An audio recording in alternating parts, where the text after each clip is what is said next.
let's just start off the top. Quality, your thoughts. You wrote a review of it on awfulannouncing.com. What did you think? Did it live up to all this hype of so long of waiting? I think it did. I think that it was such an ambitious project, and it was an ambitious project. You said it was announced in 2020. I think the deal was actually struck in 2019. So, like, you're not wrong when you say a half decade, but it was announced in 2020. I am frankly stunned that it got to the finish line. There were 3 or 4 times within the last, 2 years alone where I thought, okay, well, this is it for the Netflix documentary. And yet somehow, like when they made that announcement in August and the trailer popped up, I was like, here we go. So wound up being 6 parts, a very long docuseries, but I thought it was good. I thought it was kind of an impossible task. I thought that, to fit Vince McMahon's life and all the controversies in it into 6 episodes was definitely something that was going to be challenging. And then when you factor in how much, because so much that happened in these last 2 years, like shaped his legacy, like really it's probably the most could have been important. Its own documentary, just the past since 2022 when the first Hush Payment stuff came out. Right. And so it's this weird thing where they clearly had one project in mind, and then they have all these events happen that totally have to shift the way you approach this project. And I thought they pulled it off. I don't think it was perfect, but I do think, in terms of having a living form of media that documents modern pro wrestling, like I think this is the best piece we have now. I think if you want to look at the last 50 years of pro wrestling, like you don't really have to watch much more than this docuseries. Yeah, I think we're two good people to talk about this because you are much more of a fan and in this world than me. I was into it as a kid around the Attitude Era stuff that I joked. I would say I probably fell off around when like Cena was coming up. I would say that's when I kind of tuned out, and but I write at our site and we cover it, and I'm in the sports world. I'm aware, but I'm much more in that casual lane. So, we'll talk through kind of what did it not cover, what could it have covered, Vince's legacy, things like that. But, my take in terms of just consuming this as a TV show, basically, as a documentary, I honestly kept finding myself thinking about the OJ Made in America doc that ESPN did, that Ezra Edelman, is that his name? Ezra Edelman, the director, which was, widely hailed. And it felt kind of similar in that it was just such an expansive story. And you almost have to choose when you're telling a story like that, whether to take to specify your perspective or not to. And obviously with that OJ doc, it was like, he set out with a very ambitious goal to basically tell like race post-civil rights era America through the lens of OJ, right? And like that, I mean, that's why it was so appreciated, because he did it. But I almost feel like the stuff that's happened the past 2 years almost prevented them from doing that with this, right? Because it by necessity became much more of a legal running through of all these things. And I'm sure there was a lot of that was going to be in it no matter what from the early times. But there is a version of this Vince McMahon doc, I think, that is like, this guy, whether we like it or not, is kind of the king of modern like media and culture in a lot of ways. And he's bad. You know what I mean? He does a lot of bad stuff. And what does that say about us and sports and culture and all that stuff? Instead, it kind of had to get bogged down in some of this. And I thought like the part of it that showed how much of behind the 8 ball they ended up being, because he couldn't stay out of their way by being such an awful guy, is that by the end, when they're asking all these guys, The Undertaker and everybody else, what's his legacy, right? And they start flashing the years, and they almost had to tell you when they talked to everybody in order to show you, okay, so they were saying that before this came out, but this guy was saying it after that came out. And it just, there's nothing that Bill Simmons or Chris Smith or any of the people involved in this could have done about it, but I think there's a version that could have been even better. It's just Vince McMahon being, allegedly the worst dude on earth basically prevented it.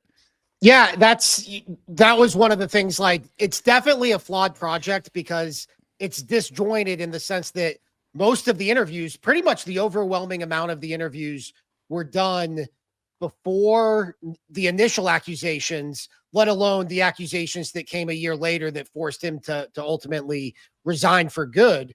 I think, the best thing I can say about the project is, and this is how I started my review, is history gets written by the winners, right? And the winner for his entire life has been Vince McMahon.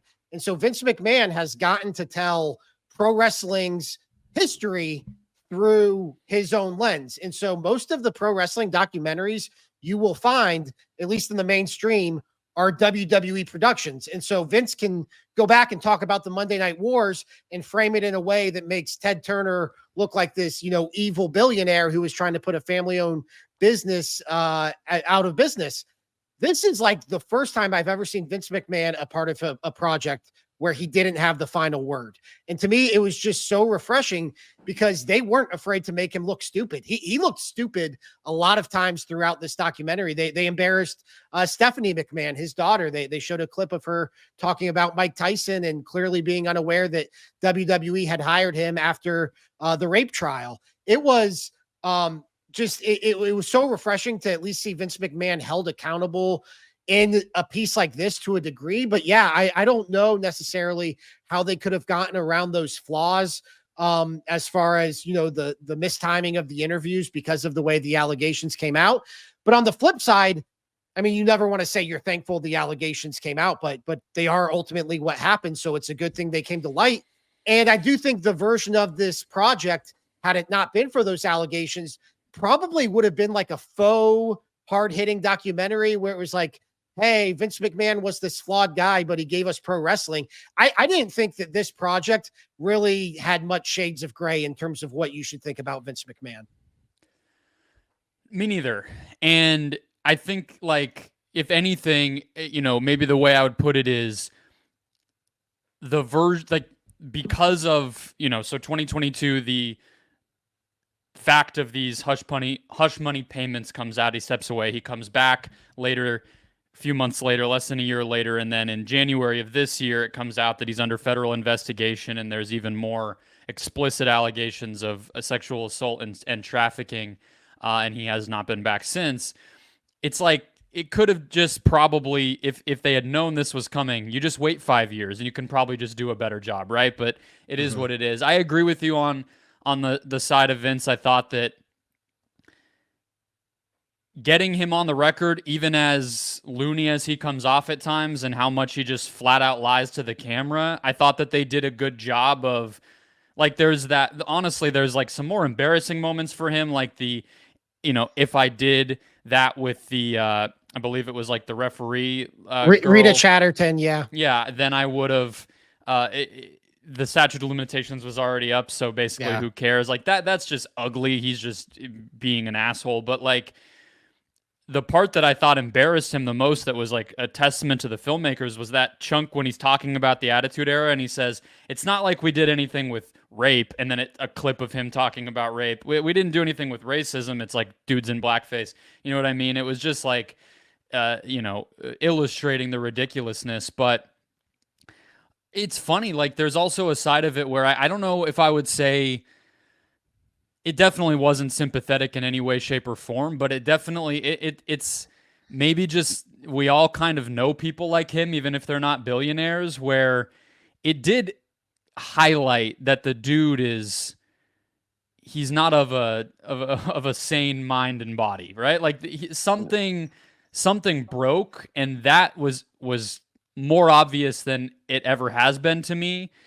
And I wasn't sitting there crying for him, but what did you think of just getting to really see him kind of bare his soul directly, not on, his own produced channels?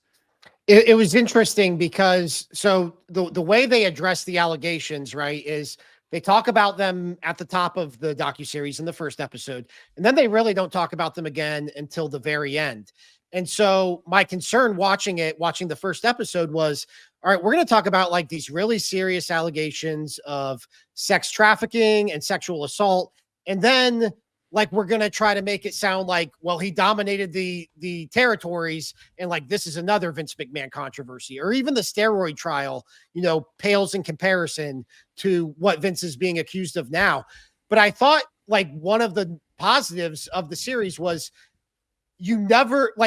he always felt creepy. They always had some quote. They always had some line. He has that quote in the first episode where he says like, I wish I could tell you the real story because my God.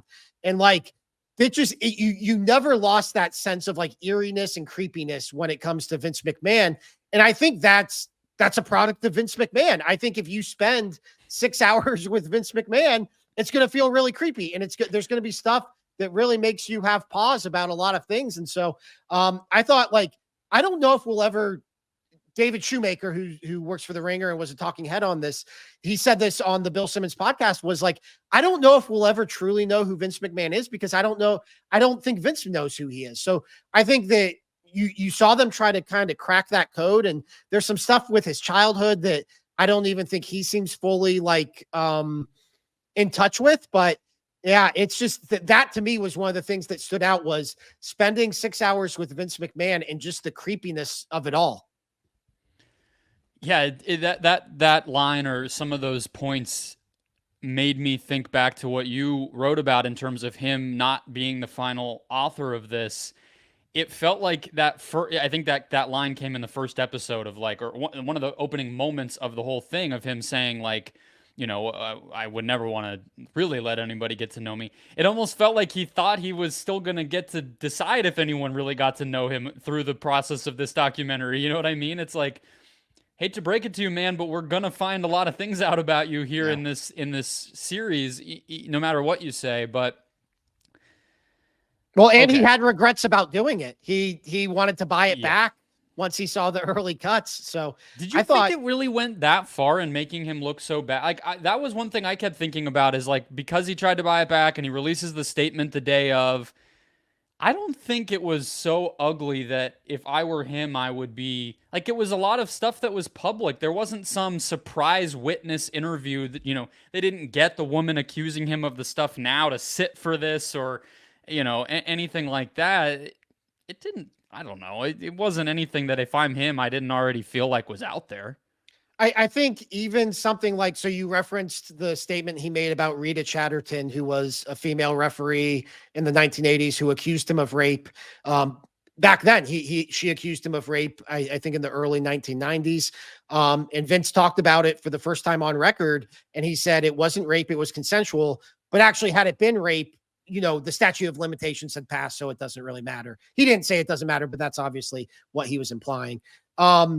And I think that even something like that, if you're Vince McMahon, you're so used to having such control over these projects that you could have just cut that out. And if he saw an early cut, or the other thing was he clearly had people around him throughout these interviews reminding him of things. I don't think his memory is in the best shape right now. And there's been some speculation about that and really his cognitive state. But I think he probably the clips of the modern WWE guys going and seeing him in the control room does not seem like let's go dap up the legend. It seems like, let's check on Grandpa. Let's go see Grandpa. Yeah. Right. Yeah. So that was a little weird to watch, honestly. It was a little uncomfortable. Those cutaways from more recent history. Yeah.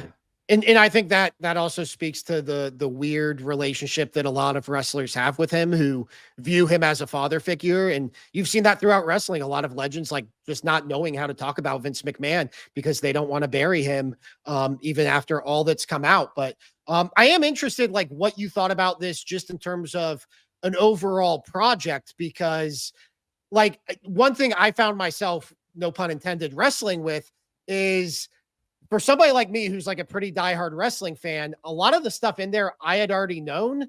And then for somebody who's not a wrestling fan, like, I don't know if they're going to sit through 6 hours of what's ultimately wrestling content. So I guess there is this idea of who is this for? Yeah, I think there is Like, that question. I you might think be the perfect audience, somebody who's well like aware of it, but yeah. that's what I was feeling in real time. It honestly, I think like what would speak to I was riveted. I thought this was incredible. I loved it. I mean, that's a weird kind of thing to say about a project like this, but I thought it was incredibly well done. It captured my attention. The depth of historical archive footage that they were able to get, like I, there were times where I'm like hardly listening to what the interview subject might have been saying because there's just so much stuff on screen that was either I vaguely remembered it, I had never seen it. It's just people, oh yeah, that guy. Like there's so many people throughout the history of this thing that don't even get brought up here who were pretty famous in their own right. And just seeing like, Mick Foley's on screen 25 times and he's not even talking, he's not getting mentioned, you know. So I thought it was captivating. But as far as the history and some of the news items that get touched on here, yeah, I would say the stuff that I'm too young to remember, or wasn't alive for, I definitely learned about. I would say the stuff since I started watching, I knew more about, like the Ring Boys thing, I honestly had never really Yeah. heard much about, and obviously that's one of the grislier parts of this whole thing. The Owen Hart thing, I think it's just kind of canon in sports Mhm. history. Like I knew that happened, but I did not know the extent to which like the man's blood was still on the ring while they finished the match and all that. Like I didn't know that level of depth to it.